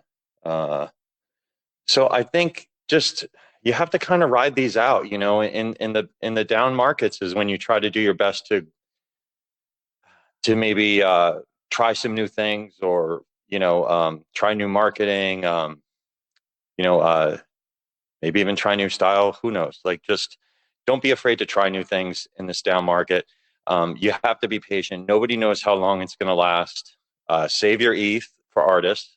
Um, that's a big thing. Have a backup career. I mean, if you can have a job besides this. Obviously, it's important. But it's going to be. I think it's going to be a little bit of a little while before it really bounces back. I think right now, even it's still just like uh, going to go back down again. ETH is probably going to go back down again, and for the next at least till the end of the year, I'm not sure what's going to happen, but I don't think there's going to be much of a run if there's for a while for a bull. So we'll be in for a little while of this. Even the US dollar is going down, so majority of the investors and buyers were from US, so that is getting hampered. I'm pretty sure Yes, about it. that's So it's a yeah, that's long why run. nobody's buying NFTs, because the Americans, like, when they stop, like, they're the biggest buyers. Yeah. So, Kato, what was the mindset, or what were you going through before 2008, during 2008, and after that until that was the next boom? Well, let's see. So I was selling like high-end homes, excuse me, in like 2000 in 2007 and 8, and then in 2010. So it was only like 2 years or a year and a half that I was out of real estate. Not out, but I stopped. Um, there wasn't really anything selling. So, but I had made good money. So I was playing poker really, that at that point anyway, to pass the time, playing a lot of poker. And then a year and a half later, I saw the market in Florida still beat up. So decided to invest here because it was just incredibly low, the prices. And that's basically it. And it's been up since. Yeah. So Florida market's good. And real estate is also a very local market, right? You need Yeah, to. I mean, in the U.S., it's if you're around the major cities, it's pretty much been up since 2011. But yeah, otherwise it differs a lot in the local markets, the pricing. Hmm. So from that experience of that cycle, what I can say is, hold on, try. You can get lot of valuable artists and artwork at a bargain rate right now. So maybe if you're good at spotting that, if you can do that in some ways, you do that till the Yeah, next I mean, till the for next cycle. collectors, yeah, definitely. And how about if making offers on stuff too? You know, sometimes artists price, and they're open to offers, they just don't say it. So if you want, make offers on things. There's no harm in that. You could DM the artist first, maybe work out a deal, right? Or do I generally don't. I Absolutely. usually am like going to place a bid, but there are times when, like, if there's not a price, or if I want to buy two of something, maybe I'll say, like, hey, I'll buy both of these, but can you drop the prices so I can buy two? Yeah. And saying as an artist, pretty sure if an offer is good, like considerably enough, they will just accept it. Not like you offer 1% for the listed price. That's what the scammers, or that's the other kind of offers. But no, reasonable amount, 25, 30, 40% discount, you can get those artworks, even 50, considering the price of uh, I other generally things. will look, I'll look at the Keto. last sales the artist had, and if it's around that price, I'll offer around that price. I'm not going to like chop it up much. Mhm. Keto, this time you joined in, there's sort of echo from your side. Are you using a different device? No. Is that better though? Uh, yeah, slightly better, but okay. Anyways, let's figure it out. I'll edit it somehow. Um, okay, you mentioned you have always known how to make money. So tell us, enlighten us about that skill and how to find value. And I believe money is problems you solve. Money is infinite. The more problems you solve, the more money you get. The more value you give, the that much money you'll get. What are your guiding principles on making money? Um, for me, I mean, the easiest way I think is to, find an early trend, and catch on to that. But not everybody's good at identifying that. I like to be aware of what's going on, in like whatever interests you, and like if you want to invest in technology or something, or make money in real estate, you know, um, you have to get, you know, really into it. Like put your time into it, put your energy into it, and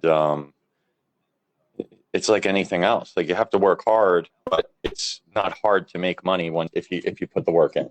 Um, and I think believe in yourself too, and be like don't be risk adverse. Like take risks, but calculated risks. Don't take wild risks. Don't risk what you can't.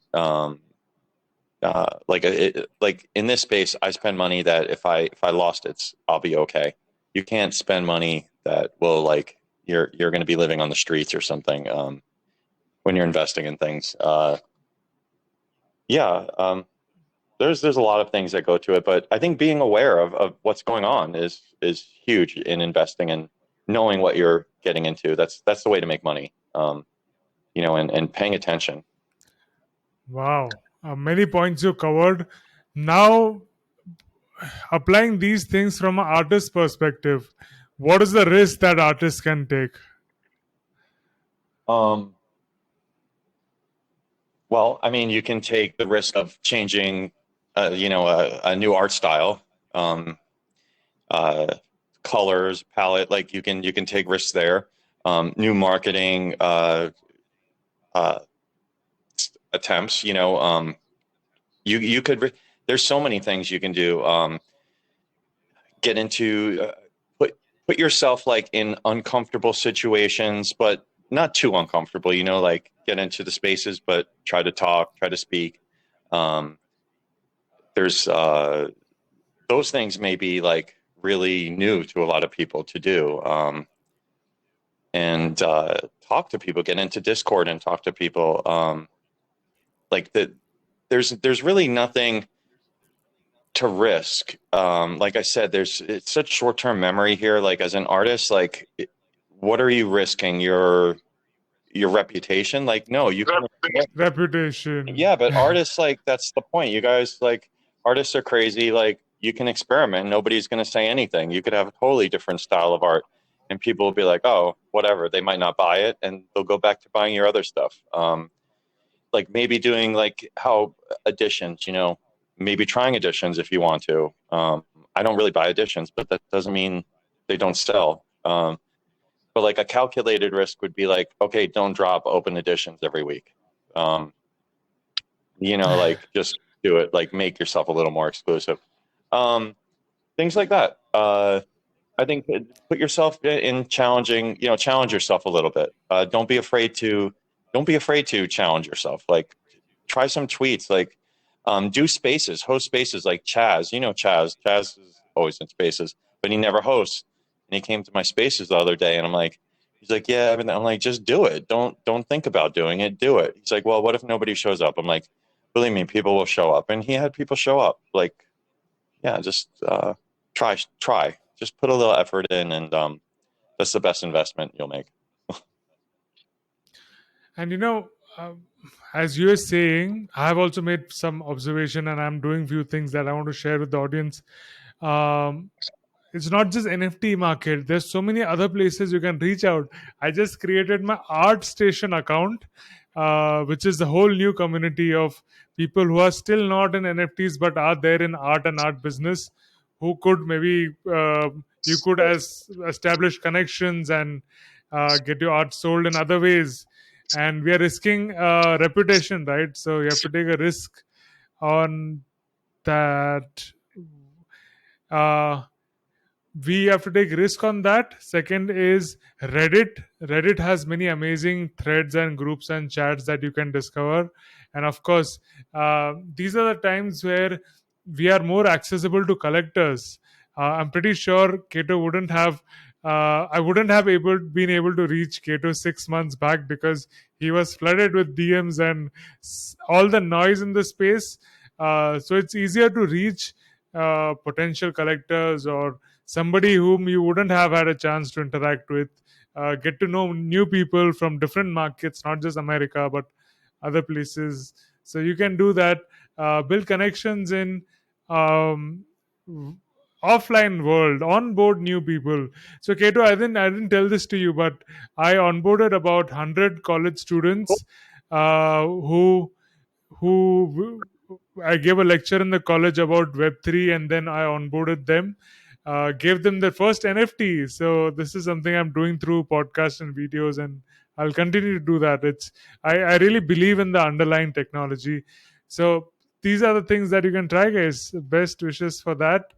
With that, we are coming to the next segment, the signature question segment, and we have a set of questions that we ask every Tanmay, real quick, that pe- idea is great, by the way, what you're doing, the onboarding, that's awesome. I just wanted to say about the time is your friend and your enemy. Like you have to prioritize when you're doing marketing, when you're working on your business. What's the most important thing, and what's the least important, and do those first. Twitter should still, be your number one, I think, marketing tool. And then as you have time, stay off of TikTok and those things, like Instagram Reels, all that shit that wastes time, and take that time and go, and try these other platforms. List on multiple platforms. Or you're saying like in the physical art world, whatever, all that stuff is great. Yeah. Okay, but absolute Absolutely. A lot of galleries also coming in. I've never got a chance to showcase work around the world in such a short time.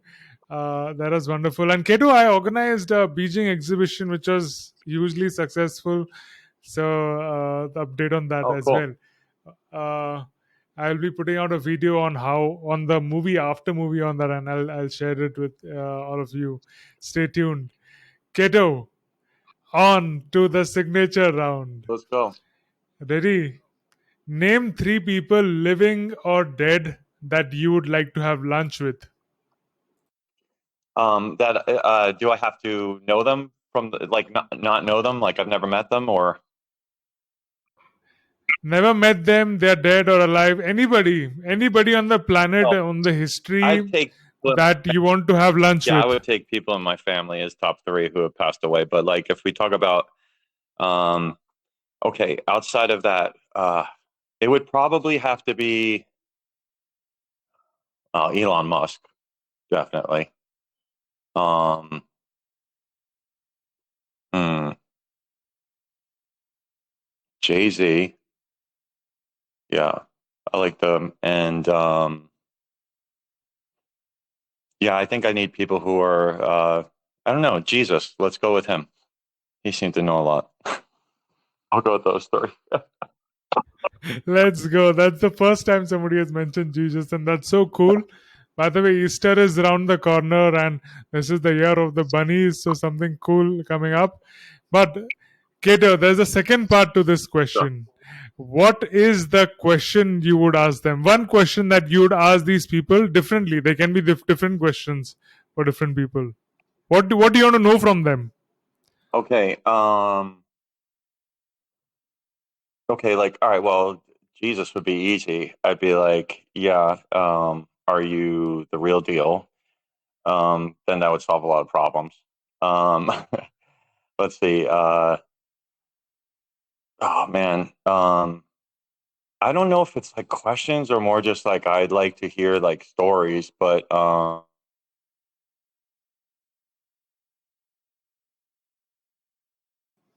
Hello,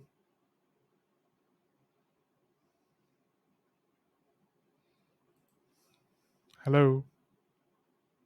the Brooklyn Nets buying into basketball more than rap in a way because Kato, I I don't know, lost it's you. just something different Ket- here. Kato, I lost you. Oh, You'll have to rewind after the. You'll have to rewind to what you said after Jesus. oh, okay. Um, so yeah, so like no, I was saying Jesus because that would be an easy one to figure out, if everything's if we have to believe or not. And then Jay-Z, like more about I like, he's got that whole he just gets his fingers in so many things.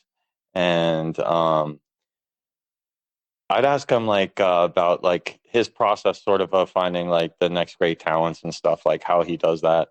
I know a lot about that already because you know, I watched a lot of stuff about these guys. And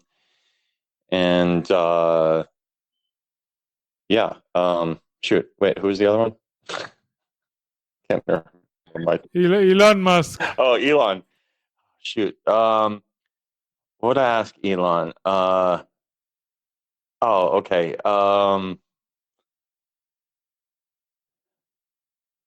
Okay. I don't know. Shit, that's a tough one. I don't know. Like, I don't really care to know too much about these people. That was the first person you named. Elon was the first person you named. So why would you like to go on a lunch with him? There must be something that you want to talk to him about, Yeah, right? I just like when I talk to people, like I like to know more about them personally than the business shit. Like, I'd like to know like what was Elon's relationship like with his mom or something, like things like that. Like, I like those personal sides of stories more than really business. I like to get to know the person and behind sort of the mask. Wow, absolutely. This is one of the reasons for the Rocklaz radio, to have deeper dive into the knowing the person and not just the work and business. So, fun fact: Elon Musk is going to be our guest on Rocklaz radio in November 22nd, November 2023. So stay tuned for Let's go. that. Let's go. Let's go. And I will definitely ask this question to him on your behalf. And all the other questions that the viewers you want to ask Elon, you drop it in the comments, and I'll ask the best ones I to think him. Elon may say if he says that I'm the person he wants to go to lunch with, we can work that out. Definitely, I'll drop that in as well. Okay. What is a life changing advice that you received? Um, Life changing. I think it's like so simple, but be be vulnerable. I think is big. Like, um, be honest and transparent, and to be that way, you have to show your vulnerabilities, your weaknesses, and I think when you put those out there, you become stronger because you sort of like if you look at it as in war, you know your weaknesses, your enemy knows it, but it's out there. So it's like, what are you going to do? I think that's important. I think that's probably what influenced me um, the most. Vulnerable, Hmm. true, transparent, that type of thing. I think I was pretty vulnerable today. I mean, I haven't shared that much on this podcast, but Yeah, yeah, I've been working on it. Like, it's like being naked, right? You don't care about anything what happens after that. Like, there's a different freedom hidden within being vulnerable. yeah. Is some. You know, I think here's the thing, like too, when you're dealing with like things like depression and that, it's like you deal with it in your own way. But I think it's important to be open about it, to talk about it with people you feel you can trust, and that's the hard part, is finding the people you can trust. To talk about, who like, okay, this person's not going to like use this against me, like, or so, like that type of Mm, thing. So when you feel so when people share with you, you share with them. It's good therapy, I think. I think talking in spaces is good therapy. I think like sharing these things publicly, like, is really good. Like, that's a good way to deal with depression, I think, is to tell people you deal with depression, because like you said, you're putting it out there, and people are like, wow, this dude's being honest. I can relate. I can connect to that. And everybody deals with depression in some way. I probably just plow through and keep working and focus, and doing other things to not deal with, because I dealt with a lot when my mom passed away. We were like super close, and that that changed me a lot. So yeah, I've been there. I've battled the shit, and like it's not easy, but you can do it. Anybody can do it, and it's not like it's a long term thing. It's like you might win 2 days and you lose one, but you just want to have more wins than losses in the end, and that's sort of how I think you should look at it. Can we talk a little more about it, because that's the question you wanted to ask, Elon? So I'll ask you, what was the relationship of you and your mom? And it must be pretty strong, because now, as you expressed, the tough times you had after she passed away. So what was your relation like with her growing up and beyond? Um, well, I don't know. We would just we always had like a special connection, and uh, she always just made me feel like safe, loved.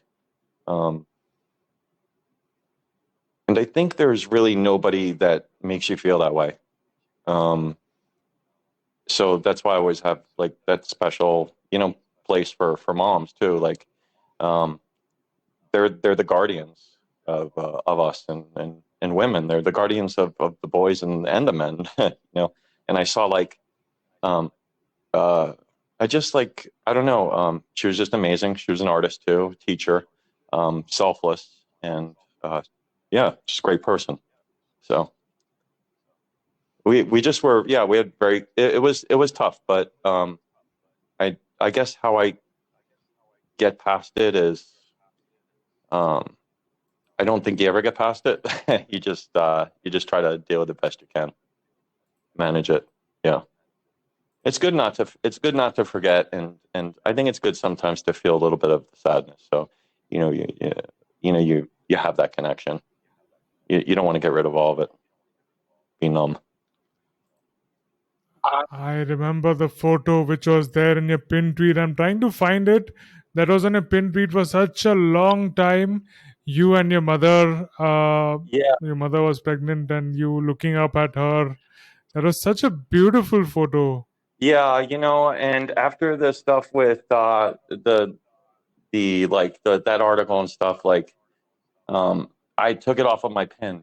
Um, I felt like, uh, I don't know, those people didn't deserve to see her. Oh, Yeah. So yeah, that's it. But they, yeah. it's just something you have to deal with, bro. Like, if you talk to people about it, guys struggle from depression too, and sadness, and it's like, but you have this image where we're supposed to be like, oh no, we're tough, we're tough, we're tough. Yeah, like, you can be tough and still have sad moments. Like, there's nothing wrong with that. Um, so like, yeah, I talked to Rohit a lot about things like that too, and money, and those guys, and because they're young, and we we'd like to help other people too, and if you ever want to do some spaces or something like that, mental health. I know Chip wanted to do something. We can always do some talks and stuff like that. It's always fun. It's always good. Absolutely. These days, at Chip on our space, we are having a lot of fun and dad jokes, and it's very jokey space, I know. I think comedic it's like space. it's too early in the morning for me. We'll do one at your time. Don't worry. Uh, So, all right, on to the next question. What is art for you? It's a very open ended question. What does art mean for you? Um, so I think art can come like in many forms. Like I was saying, even in sports, like there's like plays that are just so beautifully drawn up and performed that it's like almost like you're watching art in motion. And especially you see that in like basketball, football, and soccer, and um, but I think so. It's wide ranging. It goes from that spectrum to like even you can create art in your tweets. Like anything can be art. In that way, anything that you create, anything that you put out there, if you are doing it, in a way that's you're expressing yourself, I think it's a form of art. Um, there's obviously some limitations, but yeah, for the most part, I think it's pretty broadly defined. Wow. There was this one question I tweeted out today. Is art a selfish hobby? Hmm. What do you think? I think I don't know. I think it depends. Like, I mean, it could be selfish if you're doing it for yourself, but there's nothing wrong with being selfish in that way, I don't think. But there are people that make art for to make other people happy too. So yeah, I don't think it's selfish, or it could be, I guess. Could be, could not be. I think nothing's 100% black and white either. It, we can have a better discussion with the next question. Sure. What does art do for the society at large? So if it is not doing anything for the society at large, then it is sort of selfish, right? You're just doing it for yourself. So what does art do for the society at large? Well, is it selfish if like you made a piece of art to make me happy? No, and that's only one person. It's not all of society. So it doesn't always have to be selfish, but like what it does for society at large is, I mean, it expresses like I think in various times like the feelings of society, like the emotions. A lot of art is based on what's going on. It's like they're like bookmarks in time. I think especially like photography and things like that. And so art is like it's historical. It has historical value. It has the cultural value of bringing people together from different parts of the world. Like the NFT space, like what we have here. Um, it brings people from all different socioeconomic backgrounds and poor, rich, all colors, all nationalities.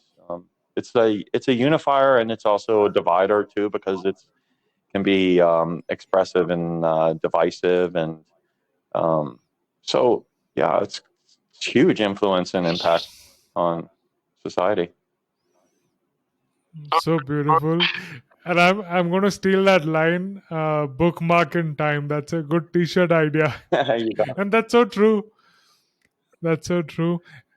And by the way, guys, to the listeners, see the description. I and Rocklaz have started a merchandise line, so you can get whenever I discuss t-shirt ideas, you can get them on your t-shirt or hoodies or mugs or whatever you want. So that way you support the show as well. So check the description. Okay. Next question: is um, what is a priceless gift that you received? um, from an artist or in general? In general, material, non-material, any kind of thing you consider as gift and which is not the most valuable. Okay.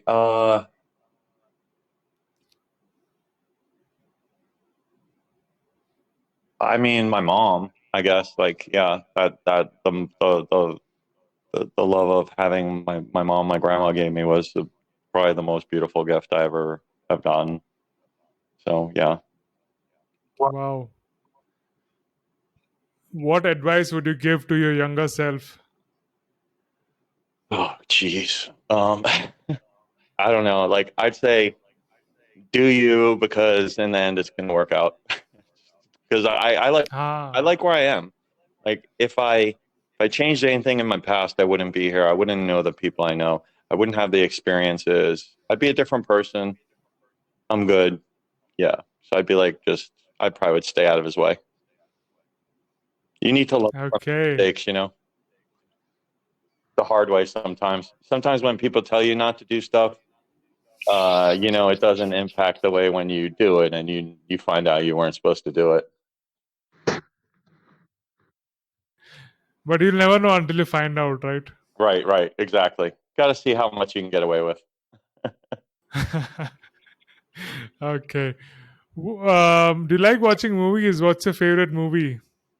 Oh, it's funny. We were just talking about this, my friends, and I like the hero action movie types, like with Denzel, like the loner action hero kind of movies like that, like The Equalizer and uh, what else, like John Wick, like typical like that type of stuff is great. Uh, I like gangster movies. I love like true to life movies and things like that. Uh, yeah, that I like a lot. I don't really watch a lot of movies now, probably because of Netflix. So yeah, there's probably a lot I haven't seen recently.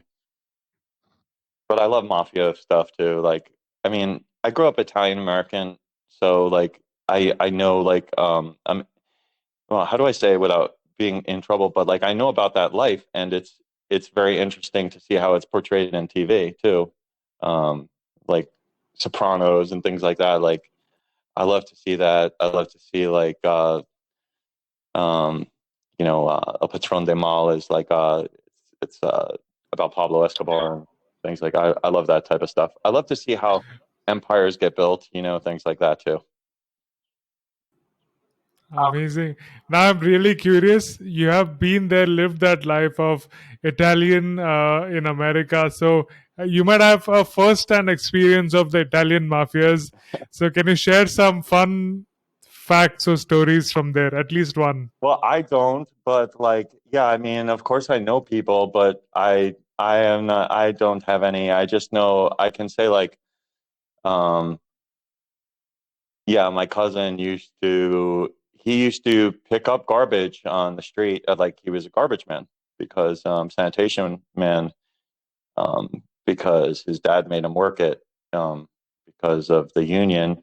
His dad made him work it. They had a lot of money, of course. His dad made him work it before he could make money from being in the family business, which was private sanitation. He made him work that lifestyle, um, picking up garbage to see how hard those guys worked before joining the private sanitation company.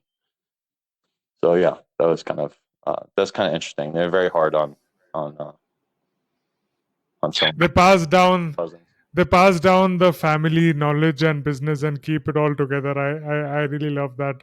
Yeah. Okay.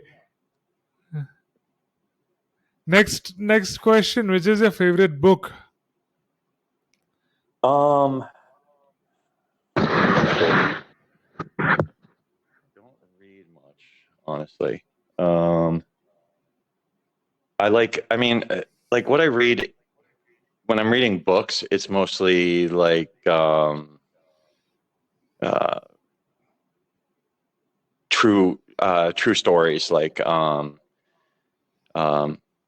Black Hawk Down and things like that. They've before they make them into movies or Ah, yeah. yeah, like I love nonfiction, so I've read a lot of books on Pablo Escobar because I spent a lot of time in Colombia too, and I have family there. So I just love I love to see like the positive impacts, even though that some of these people were like so evil in a way, like what they did, they really thought they were doing.